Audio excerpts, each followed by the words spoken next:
Welcome to Shukla study point. आप सभी का स्वागत है आपके अपने YouTube channel Shukla study point में। मैं शिवम शुक्ला आप सभी दोस्तों का हार्दिक स्वागत करता हूं। तो आज की वीडियो के माध्यम से हम लोग चर्चा करेंगे बीए बीएससी बीकॉम को curricular course, BA fifth semester, BA third year fifth semester के बारे में और बीएससी बीकॉम सभी के लिए इंपॉर्टेंट है ये लेक्चर। आपको बता दूं कि अगर आप बीए में है, बीएससी में है, बीकॉम में है, थर्ड ईयर में है, फिफ्थ सेमेस्टर में पहुंच चुके हैं तो आपको एक को करिकुलर कोर्स के रूप में पढ़ना पड़ेगा जिसका नाम है analytic ability and digital awareness. Analytic ability and digital awareness को हिंदी में बोलते हैं क्या बोलते हैं भैया? एनालिटिक एबिलिटी को बोलते हैं विश्लेषण क्षमता एवं डिजिटल जागरूकता, पूरी के पूरी हिंदी। तो एक में आपको रीजनिंग पढ़ना है, एक में कंप्यूटर से रिलेटेड आपको जानकारी जाननी है। तो इससे पहले 4 लेक्चर कंप्यूटर वाले मैंने ऑलरेडी डिस्कस कर दिए थे और रीजनिंग वाले लगभग 5 से 6 वीडियो ऑलरेडी अवेलेबल हैं, तो उन वीडियोज़ को आप देखिए। और ये कंप्यूटर से रिलेटेड आपका लास्ट वीडियो होगा। फिर उसके बाद में एक महासंग्राम वीडियो कंप्यूटर से रिलेटेड मैं लाऊंगा जिसमें सभी चैप्टर से बनने वाले 5 चैप्टर से बनने वाले बहुत ही महत्वपूर्ण प्रश्नों पर चर्चा करूंगा।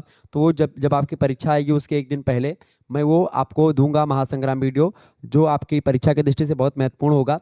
तो आप सभी के लिए इस तरीके तैयारी हो जाएगी। तो आप बीएससी में है, बीकॉम में है, कोई दिक्कत की बात नहीं, जो कि अंग्रेजी और हिंदी दोनों भाषाओं में मैं आपको मॉडल पेपर देने का प्रयास करता हूँ। चलें जानते हैं आज का वीडियो बहुत ही खास होने वाला है, बहुत ही महत्वपूर्ण है। यही प्रश्न आपकी परीक्षा में आने वाले हैं, तो एकदम से रट लीजिएगा इन प्रश्नों को। आइए हम देखते हैं कौन कौन से प्रश्न आपकी परीक्षा में आ सकते हैं अब की बार। देखें, इससे पहले 4 वीडियो ऑलरेडी अवेलेबल करवा दिए थे हमने, तो उसको भी आप देख लीजिएगा, बहुत ही महत्वपूर्ण है।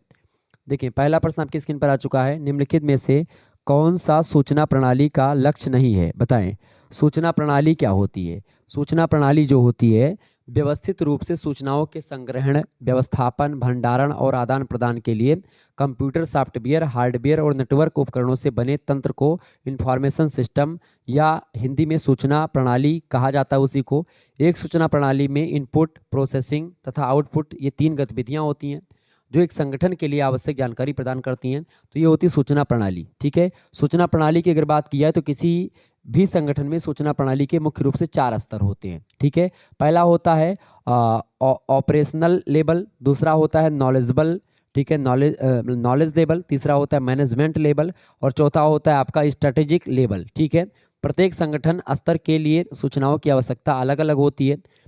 और सूचना प्रणाली के अगर प्रकारों की बात की जाए तो 7 प्रकार की सूचना प्रणाली होती है। एक होती है टीपीएस। टीपीएस का मतलब होता है ट्रांजैक्शन प्रोसेसिंग सिस्टम। ठीक है, दूसरा होता है आपका एमआईएस, जिसको आप बोलते हैं MIS, management information system.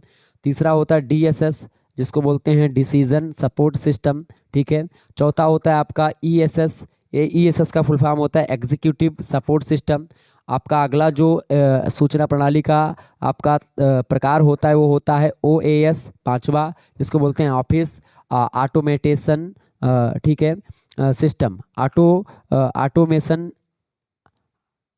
Automation system, जिसको बोलते हैं ओएएस। ठीक है, छठा होता है बिजनेस एक्सपर्ट सिस्टम, जिसको शॉर्ट फॉर्म में बीईएस कहते हैं।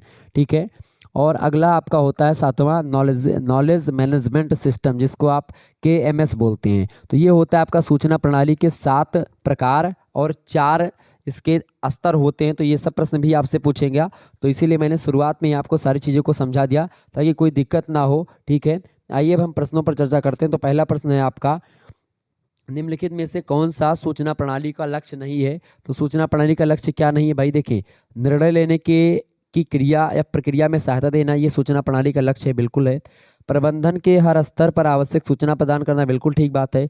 निर्णय लेने की प्रक्रिया को सुगम बनाना, ये भी एक सूचना प्रणाली का लक्ष्य होता है। जबकि संगठन के लिए लोगों की भर्ती करना, ये नहीं होता है।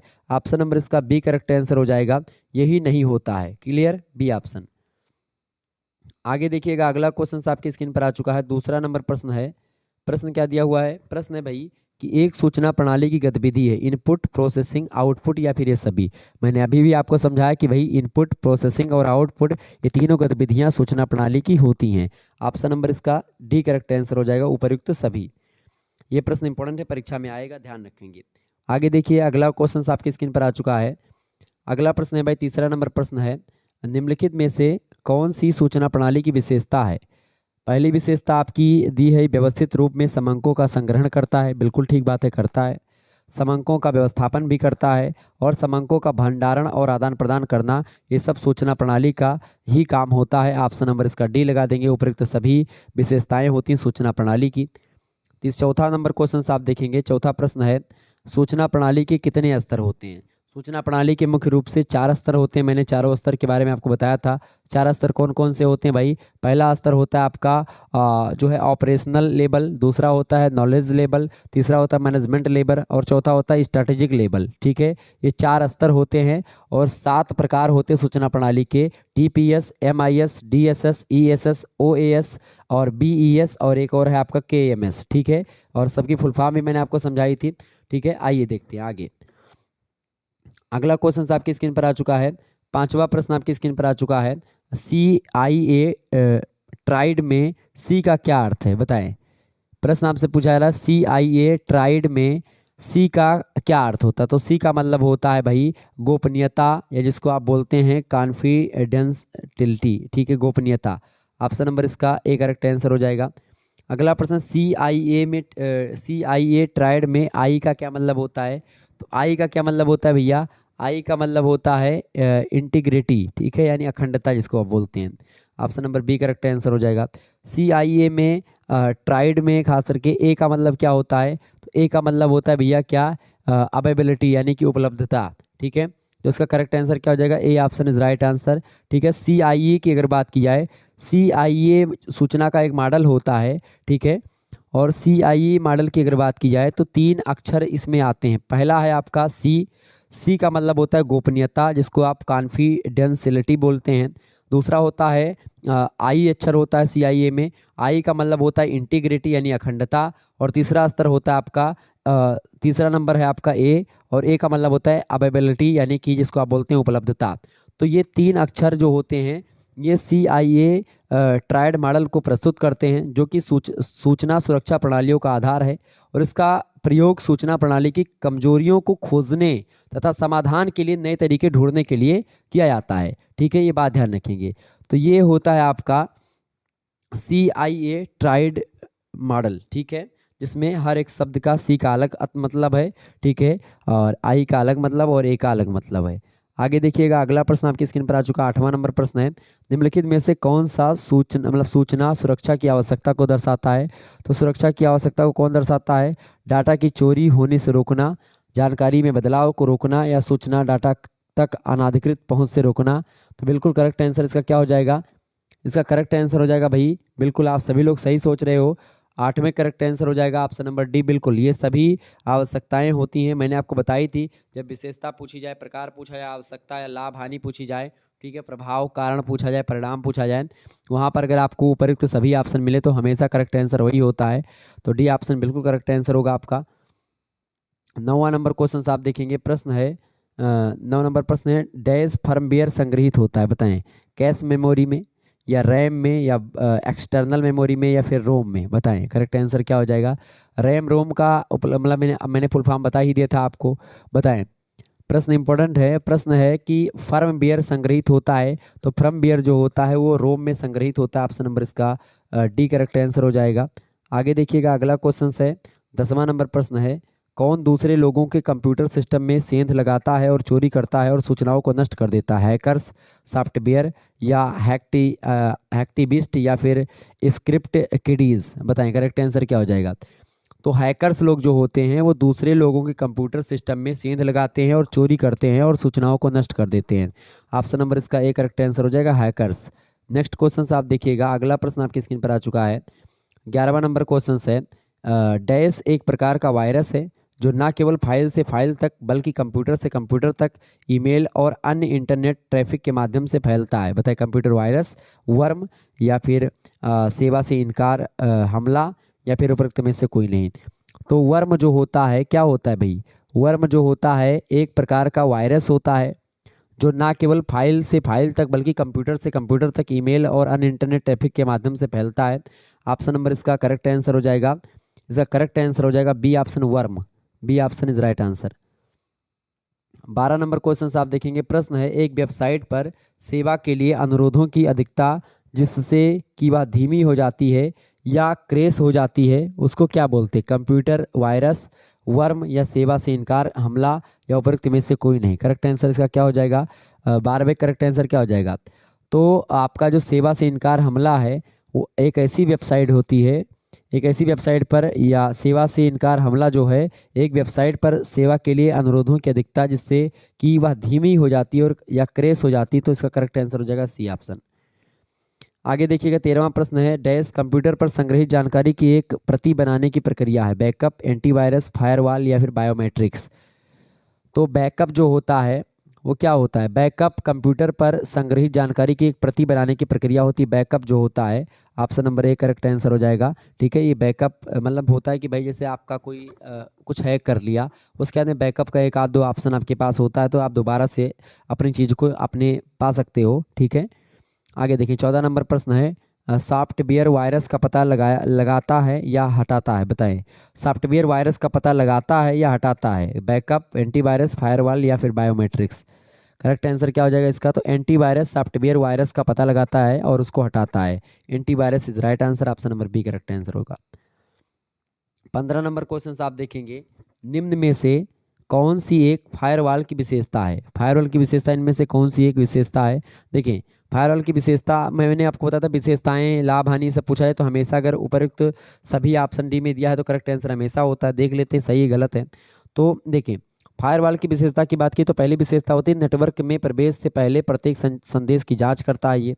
दूसरी विशेषता है कि सभी चिन्हों के बिना नेटवर्क में प्रवेश करने से संदेशों को अवरुद्ध करता है। बिल्कुल ठीक बात है दोनों। इसके अलावा बिना अनुमोदन के इंटरनेट के साथ संचार करने वाले कंप्यूटरों का पता लगाता है। तो ये तीनों विशेषताएं फायरवॉल की ही हैं। ऑप्शन नंबर डी लगा देंगे, उपयुक्त सभी विशेषताएं फायरवॉल की हैं। 16 नंबर प्रश्न आप देखेंगे, अनचाही ईमेल को क्या कहते हैं? यानी जिस ईमेल को आप नहीं चाहते उसी ईमेल को आप स्पैम बोलते हैं। Option number B correct answer होगा। आगे देखिएगा 17 नंबर प्रश्न है, डैश सॉफ्टवेयर है जो आप सॉफ्टवेयर के अंदर छिपा हुआ नहीं चाहते हैं। ठीक है, बताएं, एडवियर या ट्रोजन या स्पाईवेयर या उपयुक्त सभी। तो एडवियर, ट्रोजन, स्पाईवेयर ये सब ऐसे सॉफ्टवेयर हैं जो आप सॉफ्टवेयर के अंदर छिपा हुआ नहीं चाहते हैं, क्योंकि ये सब घातक हो सकते हैं। तो ऑप्शन नंबर डी लगा देंगे, उपयुक्त सभी। 18वां नंबर प्रश्न है, कंप्यूटर संसाधनों को नुकसान पहुंचाएगा क्या? वर्म या वायरस, ट्रोजन या फिर ये सभी। देखिए, ट्रोजन, वायरस, वर्म ये सभी जो होते हैं ये आपके कंप्यूटर संसाधनों को नुकसान पहुंचाते हैं। ऑप्शन नंबर इसका डी लगा दें, करेक्ट आंसर हो जाएगा। आगे बढ़िए, फटाफट से आप वीडियो को लाइक और शेयर करते रहिएगा सभी लोग। चले, 19 नंबर क्वेश्चन आपकी स्क्रीन पर आ चुका है, इंस्क्रिप्शन के अध्ययन को डैश कहा जाता है? इंस्क्रिप्शन के अध्ययन को क्या कहते हैं भैया? डिस्क्रिप्शन या जो है क्रिप्टोग्राफी या फायरवॉल या उपयुक्त सभी। करेक्ट आंसर इसका क्या हो जाएगा? इंस्क्रिप्शन के अध्ययन को क्या कहते हैं? तो इंस्क्रिप्शन के अध्ययन को क्रिप्टोग्राफी बोलते हैं। ऑप्शन नंबर इसका बी करेक्ट आंसर हो जाएगा, क्रिप्टोग्राफी इज राइट आंसर। अगला प्रश्न आप देखेंगे, 20वां नंबर प्रश्न है,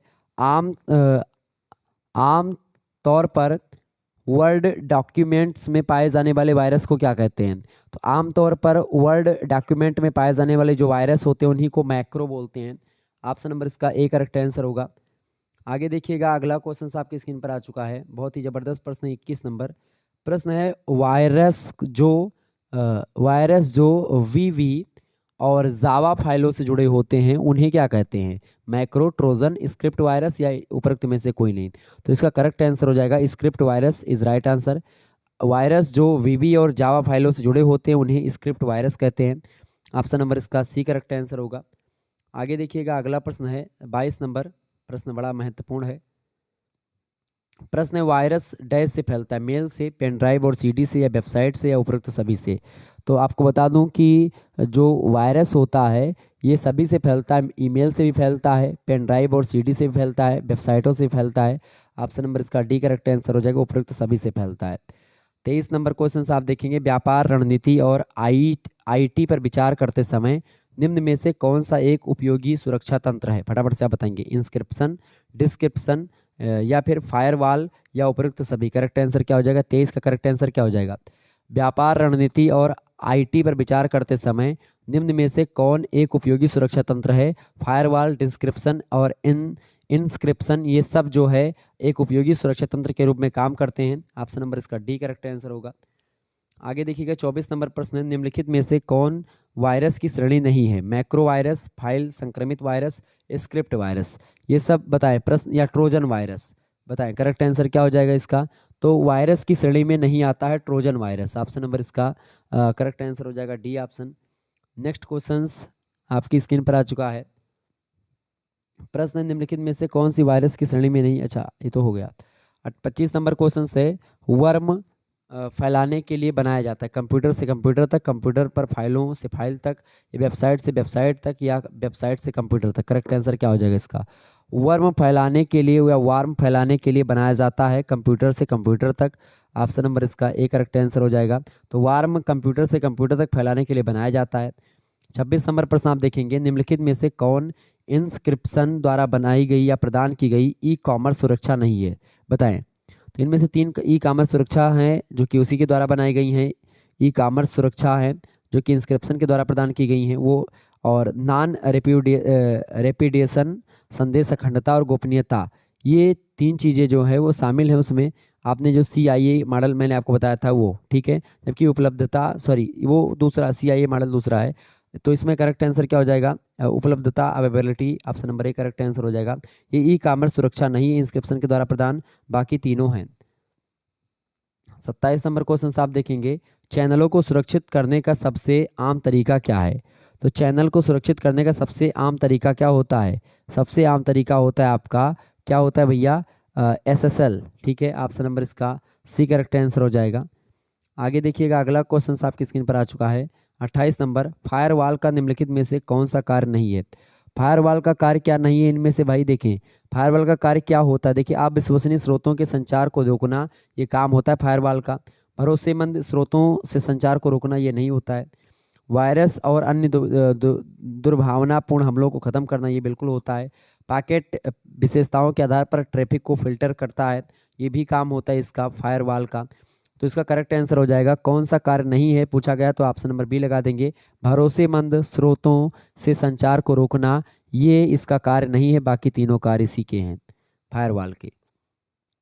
29 नंबर क्वेश्चन है, कंप्यूटर का संसाधन नहीं है, बताएं इनमें से कंप्यूटर का संसाधन क्या नहीं है, फटाफट से आप बताने का प्रयास करेंगे। कंप्यूटर का संसाधन नहीं है, तो फायरवॉल जो है कंप्यूटर का संसाधन नहीं, जबकि ट्रोजन हार्स और वायरस ये कंप्यूटर के संसाधन है। फायरवॉल कंप्यूटर का संसाधन नहीं है। ऑप्शन नंबर इसका करेक्ट आंसर क्या हो जाएगा, A option is right answer. A option firewall is right answer.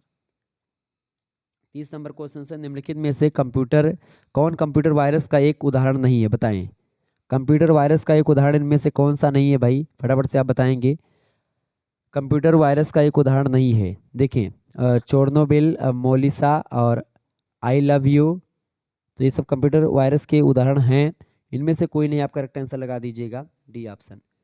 Next question आप देखेंगे, 31 नंबर प्रश्न है, विशेष प्रकार के सॉफ्टवेयर है जो कंप्यूटर वायरस के द्वारा हिट होने के जोखिमों को सीमित करता है, नेटवर्क, फायरवॉल, एंटीवायरस या फिर ये दोनों। तो इसका करेक्ट आंसर क्या हो जाएगा, एंटीवायरस इज राइट आंसर।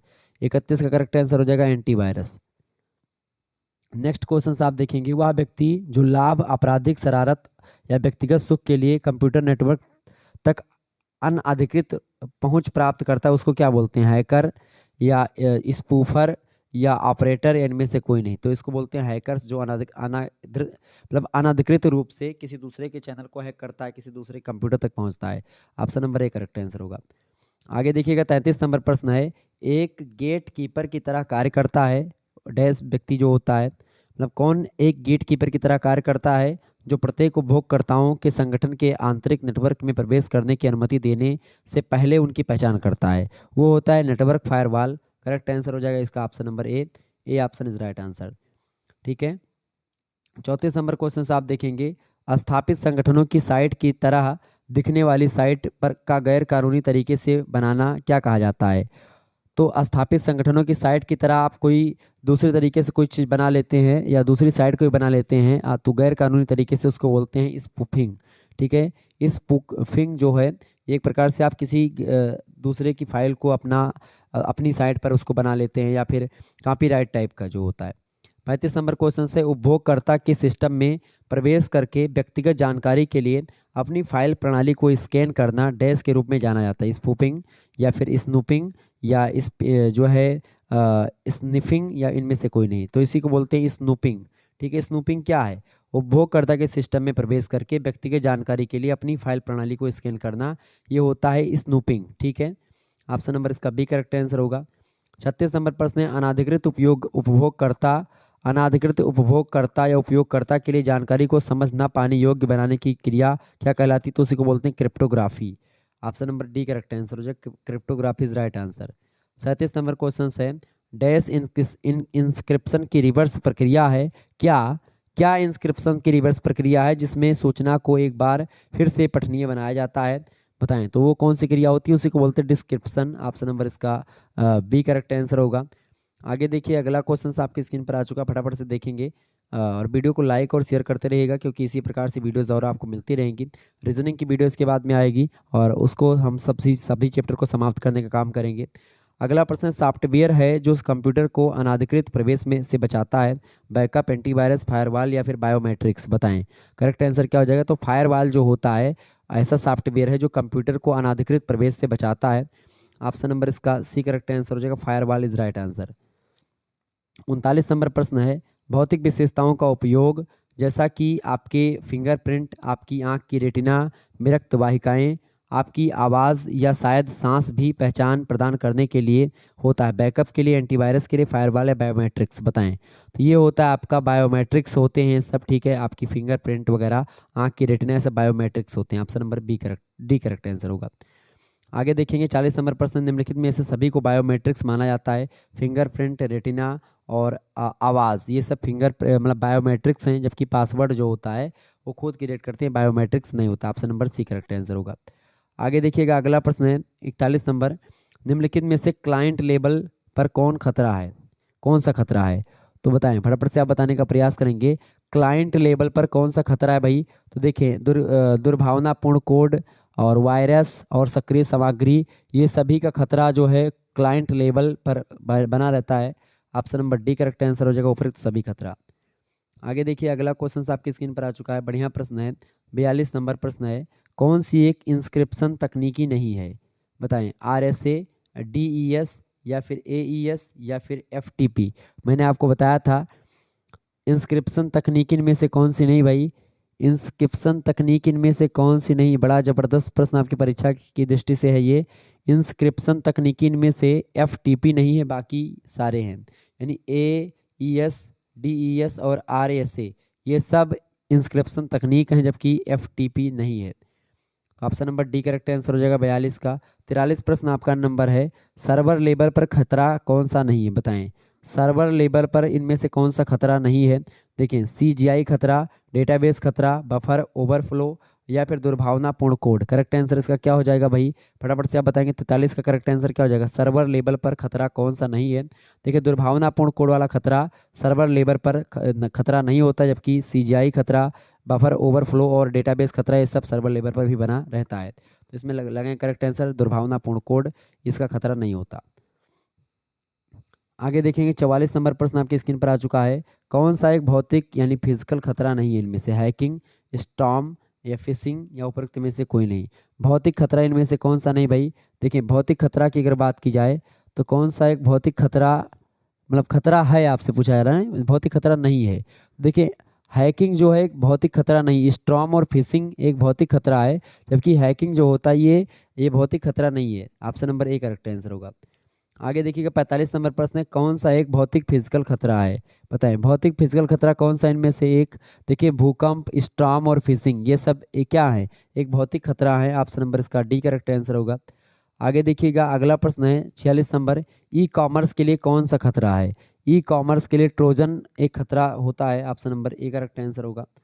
आगे देखिएगा 47 नंबर प्रश्न है, डैश यह एक कार्यक्रम है जिसे प्रतिकृति बनाने और फैलाने के लिए बनाया जाता है। तो कंप्यूटर वायरस जो होता है वो एक ऐसा कार्यक्रम है जिसे जो है प्रतिकृति बनाने और फैलाने के लिए बनाया जाता है। कौन सा है वो होता है computer virus. Option number C correct answer होगा। आगे देखिएगा, अगला प्रश्न 48 नंबर क्वेश्चन है, प्रक्रिया डेटा खो जाने पर कॉपी से डेटा को फिर से इंस्टॉल करने के लिए उपयोग किया जाता है, बैकअप, रिकवरी या बेंचमार्किंग या डेटा क्लीनिंग, बताएं। 48 का करेक्ट आंसर क्या हो जाएगा, प्रक्रिया डेटा खो जाने पर कॉपी से डाटा को फिर से इंस्टॉल करने के लिए उपयोग किया जाता है, उसको बोलते हैं क्या भाई, रिकवरी बोलते हैं। ऑप्शन नंबर इसका बी करेक्ट आंसर होगा।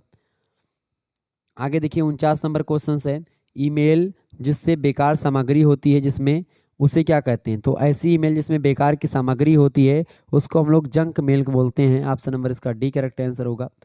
अगला क्वेश्चन है 50 नंबर, कुछ बेईमान लोगों द्वारा कंप्यूटर सिस्टम और उसमें बहुमूल्य जानकारी को नष्ट करने के लिए विकसित कार्यक्रम क्या होता है। नेटवर्क फायरवॉल, कंप्यूटर वायरस या उपरोक्त दोनों, इनमें से कोई नहीं। तो इसका करेक्ट आंसर क्या हो जाएगा, इसका करेक्ट आंसर हो जाएगा कंप्यूटर वायरस जो होता है ये कुछ बेईमान लोगों के द्वारा कंप्यूटर सिस्टम और उसमें बहुमूल्य जानकारी को नष्ट करने के लिए विकसित एक कार्यक्रम होता है कंप्यूटर वायरस का। ऑप्शन नंबर इसका बी करेक्ट आंसर होगा। आगे देखिएगा 51 नंबर प्रश्न है, किसी संदेश या दस्तावेज की सत्यता की जांच करने के लिए प्राप्तकर्ता बनाता है hash table, hash tag, hyper text या फिंगरप्रिंट, बताएं। तो किसी संदेश या दस्तावेज की सत्यता की जांच करने के लिए प्राप्तकर्ता जो होता है हैश टैग बनाता है। ऑप्शन नंबर इसका बी करेक्ट आंसर होगा। आगे देखिएगा 52 नंबर प्रश्न है, डिजिटल हस्ताक्षर के लिए आवश्यक है। डिजिटल हस्ताक्षर के लिए आवश्यक होता है सार्वजनिक कुंजी प्रणाली, पब्लिक की सिस्टम बहुत जरूरी होता है इसके लिए। ऑप्शन नंबर इसका सी करेक्ट आंसर होगा। आगे देखिएगा 53 नंबर प्रश्न है, दो पक्षों के बीच एक सेशन सिमेट्रिक की का उपयोग किया जाता है, बताएं। तो दो पक्षों के बीच एक सेशन सिमेट्रिक की का उपयोग किया जाता है, उसका क्या मतलब कितनी बार किया जाता है। तो एक बार किया जाता है, केवल एक बार। Option number A correct answer होगा। आगे देखिएगा 54 नंबर क्वेश्चन आपकी स्क्रीन पर आ चुका है, ई कॉमर्स में दुर्भावनापूर्ण कोड खतरों में कौन सा शामिल नहीं है। तो ई कॉमर्स में दुर्भावनापूर्ण कोड खतरों में कौन सा शामिल नहीं है। देखिए कौन सा शामिल है आपसे पूछा गया है। देखिए वायरस, वर्म और ट्रोजन हार्स ये सब शामिल होते हैं खतरे में। Option number D correct answer हो जाएगा। आगे देखिएगा लास्ट प्रश्न 55 नंबर प्रश्न है, स्विफ्ट का पूर्ण रूप क्या है। स्विफ्ट का पूर्ण रूप क्या होता है, स्विफ्ट का फुल फॉर्म, स्विफ्ट का फुल फॉर्म होता है society for world wide inter bank financial telecom. ठीक है, ये स्विफ्ट का फुल फॉर्म होता है क्या, society for world wide inter bank financial telecom, ये स्विफ्ट का पूर्ण रूप होता है। ऑप्शन नंबर इसका सी करेक्ट आंसर हो जाएगा। बहुत ही इंपॉर्टेंट प्रश्न है आपकी परीक्षा की दृष्टि से। तो ये सब प्रश्न आपके लगभग 55 प्रश्न आज की वीडियो के माध्यम से भी मैंने डिस्कस किए। तो इस तरीके से आप लोगों ने बहुत ही अच्छे तरीके से सारी चीज़ों को समझा जाना, ठीक है। और बाकी हम लोग और चर्चा करेंगे, उसके लिए आप सभी लोग तैयार हो जाइए। फटाफट से वीडियो को लाइक और शेयर कर दीजिएगा ताकि इसी प्रकार से और भी चीज़ें आपको लगातार मैं देता रहूँ, ठीक है। मिलते हैं फिर नेक्स्ट वीडियो में, तब तक के लिए जय हिंद जय भारत। आप सभी का बहुत बहुत धन्यवाद हमारे से जुड़ने के लिए। इसी प्रकार से अपना प्यार बनाए रखेंगे। लेकिन उससे पहले आपको और बताना चाहूँगा कि इससे पहले वाली जो वीडियो है इसको आप देख लीजिएगा, उसमें भी लगभग 50 से अधिक ऑब्जेक्टिव टाइप के प्रश्नों पर चर्चा हमने करी है। तो ये मॉडल पेपर देख लीजिएगा, बहुत महत्वपूर्ण है, ठीक है। इसके अलावा ये मॉडल पेपर आप देख लीजिएगा, बहुत महत्वपूर्ण है। इसके अलावा ये मॉडल पेपर आप देख लीजिएगा और इसके बाद में ये देख लीजिएगा। तो ये आप इतना अगर इतना देख लेंगे, 1 2 3 4 और आज वाला एक 5, ठीक है। इतना अगर आपने देख लिया तो लगभग आपका 50% जो है आपका ये को करिकुलर जो है एकदम से तैयार हो जाएगा। बाकी 50% के लिए आप 5-6 वीडियो और पड़ी हुई उनको देख लीजिएगा। रीजनिंग को लेकर के फिर से मैं 1-2 वीडियो और बनाऊंगा, जो आपके बचे हुए हैं वो भी मैं करवा दूंगा। तो इस प्रकार से आपका पूरा का पूरा सिलेबस जो होगा आपका analytic ability and digital awareness का वो समाप्त हो जाएगा। चलिए फिर मिलते हैं हम नेक्स्ट वीडियो में, तब तक के लिए जय हिंद जय भारत। आप सभी का बहुत बहुत धन्यवाद हमारे साथ जुड़ने के लिए। इसी प्रकार से अपना प्यार हमेशा बनाए रखेंगे। बहुत बहुत धन्यवाद आप सभी का, बहुत बहुत धन्यवाद।